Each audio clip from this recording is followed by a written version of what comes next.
Beep, beep, beep, beep, beep, beep, beep, beep, beep. Welcome to the Court of the EDI Jester. Become a warrior teacher, buy me a coffee, subscribe to my Substack. You may be fed up of hearing it, I'm fed up of saying it. But one must keep saying it. Now, the other thing is subscribe to the YouTube. That's really important. All right? Subscriptions are important in terms of the YouTube. Helps with the analytics and the algorithm. It means more people get to hear the message. And if you think the message I'm giving is a good one, please do subscribe if you don't already. Click subscribe and notifications and all the stuff that goes with it. So what have I got for you today? Let's talk about Bud Light. We're beer. We're here. We're not going to make any money. Bud Light. Now, if you remember, Bud Light, as if anybody's ever going to forget it, right? If you remember, they had Mulvaneyknob. He was on, wasn't he? Do you remember? He's been wibbling again in the last couple of days about, oh gosh, my womanhood. Disgusting creature. Unfortunately for him, I think he looks terribly unwell. Right? I think he looks terribly unwell. He's not a role model to anybody, by the way. And I just hope he doesn't hurt himself. That's my worry, because he does look very unwell indeed. Very unwell. But we'll see. Anyway, so Bud Light, remember? And there was a boycott, and Bud Light, I think in the last 3 or 4 years, they've dropped 51% of their shares anyway. But they had another drop because of this organised boycott by people, particularly in America, who also did the same thing to Target, who were, pushing LGBTQI plus hands, beat knees and bumps and daisy nonsense at the kids, right? So, go woke, go broke. So what happened was, after that, if you remember, they put the couple of people that were involved who wanted to, it's time to open Bud Light to a new market, right? Who then wiped billions off their shares.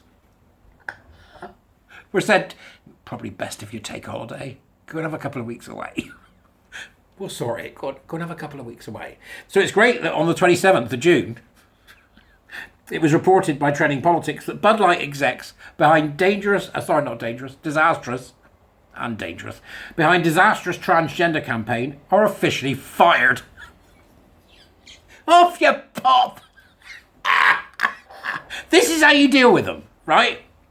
In the aftermath of the company's reorganisation, Anheuser-Busch's top 2 marketing executives are no longer employed with the brand, as confirmed by an insider at Anheuser-Busch in messages acquired by the Daily Caller on Tuesday. I hope this is true.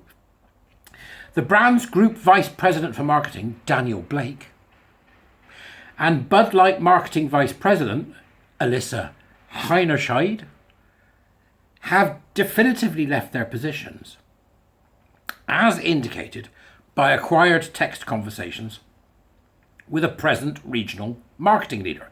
The identity of this insider has been kept anonymous by the caller to legally discuss sensitive internal company policies. The caller is the name of the magazine/website that's done the expose. To my understanding, we have a quote here. To my understanding, if we publicly announce the word fire, it opens up the potential for them to sue us. It's just great.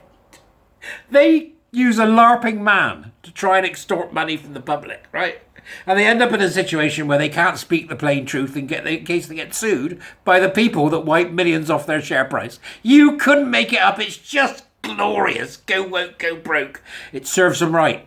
They deserve everything they get. Oh, what a tangled web we weave when we practice to deceive, which is what they did. To my understanding, if we publicly announce the word fire, it opens up the potential for them to sue us. That's why we said leave of absence. It's a designation. Yep, it's a designation.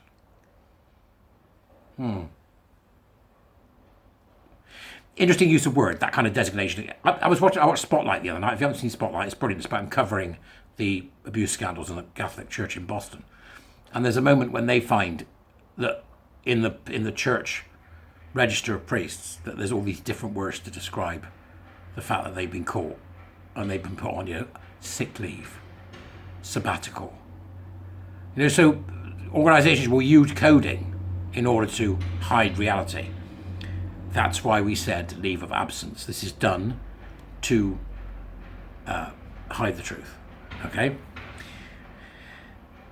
According to the source, said via text message to the caller, the wholesaler would have had an absolute heyday with leadership if they didn't remove her, stated the company insider.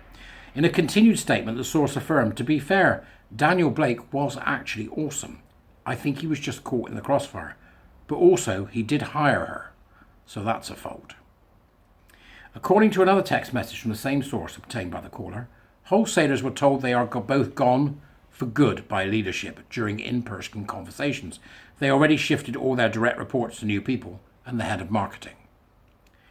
Heinerscheid, who had spearheaded the brand's rapid shift to woke advertising, joined a podcast in March discussing Bud Light's new out-of-touch direction under her tutelage. What a lovely word. Tutelage.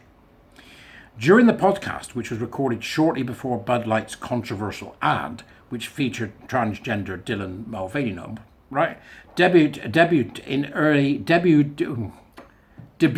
early April. Heinerscheid slammed the beer's fratty, kind of out-of-touch traditional customers.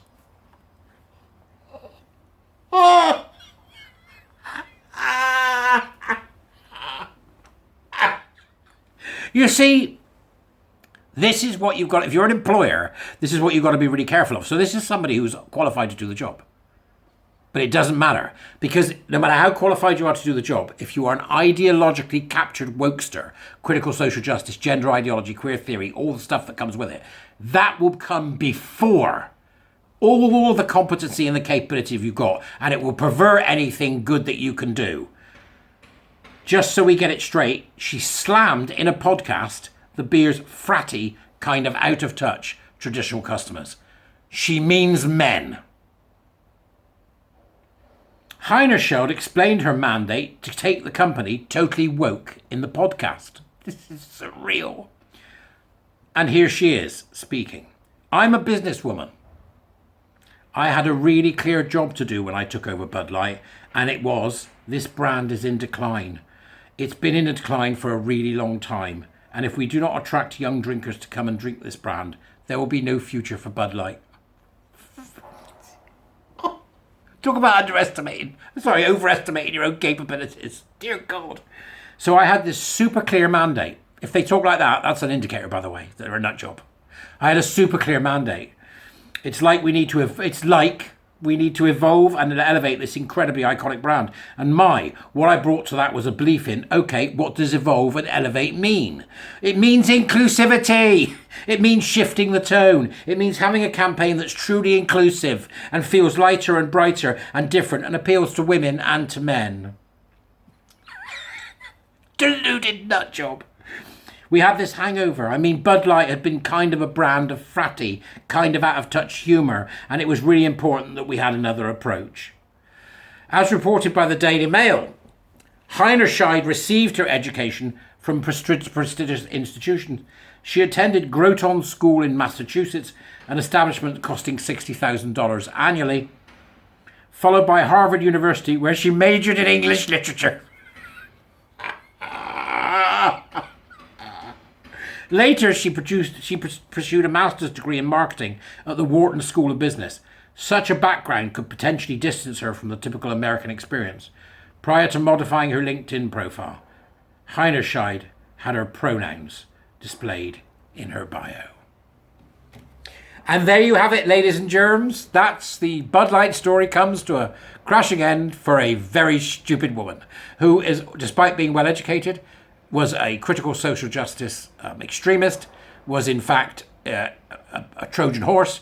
Businesses have got to watch you don't get these people in. You better be writing recruitment processes that understand how these people talk, think, and display their extremist credentials.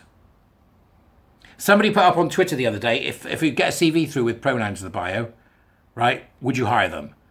And it was, I think 3,500 people voted, and it was 98% said no.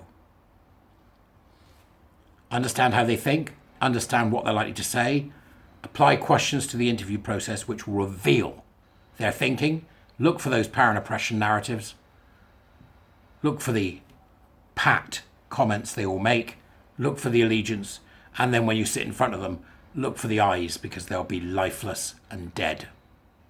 Then you'll know they're culturally unfit for your organisation and you don't employ them.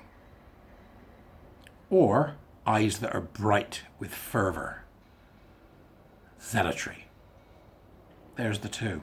One being an acolyte, somebody who will actively push it, and the other one being an adherent, somebody who's fallen for it and therefore have lost their own identity and reality.